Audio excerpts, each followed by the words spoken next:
540 WAUK, Milwaukee's real news and great conversation. And now on your FM dial at 100.3. Here's your Daily News Roundup.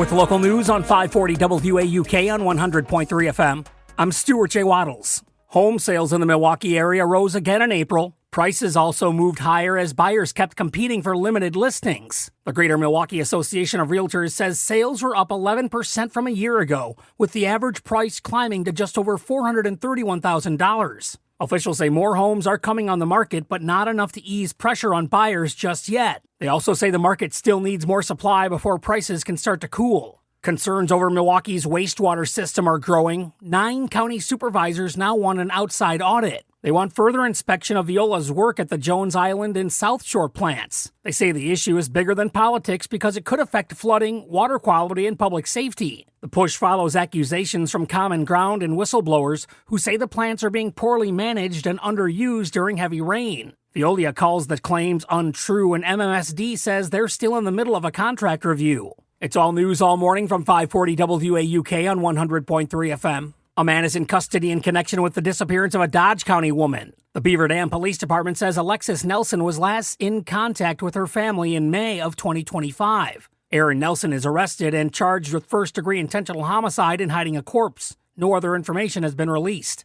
The Watertown Wind Symphony is getting a chance to play a song banned by its school board. People at the Minocqua Brewing Company went on social media yesterday announcing they've invited the symphony to play Mother of a Revolution in its Madison Taproom Beer Garden on Saturday. The Watertown School Board voted last week to remove the song from the symphony's performance. The song celebrates the 1969 Stonewall protests during the gay rights movement. Minocqua Brewing owner Kirk Bangstad is the father of a student in the symphony. He was involved in controversy a few weeks back when promotional messages from the bar cheered for the death of the president. Bangstad also announced a run for governor earlier this month. If you've ever wanted to be considered to be a judge in Waukesha County, you now have a little more time to apply. Governor Tony Evers has extended the deadline to June 5th at 5 p.m. The positions will replace 2 retiring judges, Domina and Ramirez. Those appointed would serve through the end of July of 2027. You can find more info on the governor's website. And that's the local update. It's all news all morning, 6 to 9 on 540 WAUK on 100.3 FM. News anytime at WAUKradio.com. I'm Stuart J. Waddles.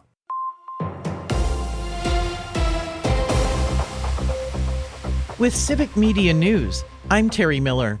Governor Tony Evers says Wisconsin is ready to handle any federal election investigation, even as questions come about FBI activity in the state. Evers says he hasn't been briefed on any widespread probe, but insists safeguards are in place to protect election integrity. Reports say federal agents have been asking questions in Milwaukee about how elections work and looking into claims about the 2020 vote. The FBI has not explained the scope or purpose of its activity, and some officials have called the situation unusual. 23 previously rejected ballots in Madison are now being counted after a court order. A judge ruled the ballots should be included, and the State Elections Commission signed off on the results late last week. Supporters say the decision protects voters who did nothing wrong, while a lawsuit is still moving forward on behalf of nearly 200 affected voters. That case claims the city violated their voting rights and is seeking damages. A lawsuit challenging the legality of ICE detainers must remain under the jurisdiction of the Wisconsin Supreme Court. The ruling rejected an attempt by 5 county sheriffs to move the case to federal court. The lawsuit contends that honoring an ICE detainer constitutes an arrest. Police in Wisconsin can't make arrests based on certain ICE warrants. The ACLU previously alleged ICE sends detainers for people with no criminal records and people who have charges pending in Wisconsin courts. And police in the Badger State will be closely watching your shoulder. If you're driving in Wisconsin, expect more seatbelt enforcement as a statewide safety campaign gets underway. The Click It or Ticket effort runs through May 31st, with extra patrols and a focus on getting drivers and passengers to buckle up. Officials say crashes last year involving people without seatbelts led to 145 deaths and more than 1,800 injuries. More news can be found at civicmedia.us. The Cubs and the Crew tonight. Hi, I'm Mike Clemens with sports. Game 2 of the Cubs and Brewers at Wrigley Field. The Brewer bats were hot last night. Jeff Levering. Jake Bowers now. And a drive to right. This ball is hammered way back and gone. A A 3-run shot for Bowers, and the Brewers have put up a snowman at Wrigley.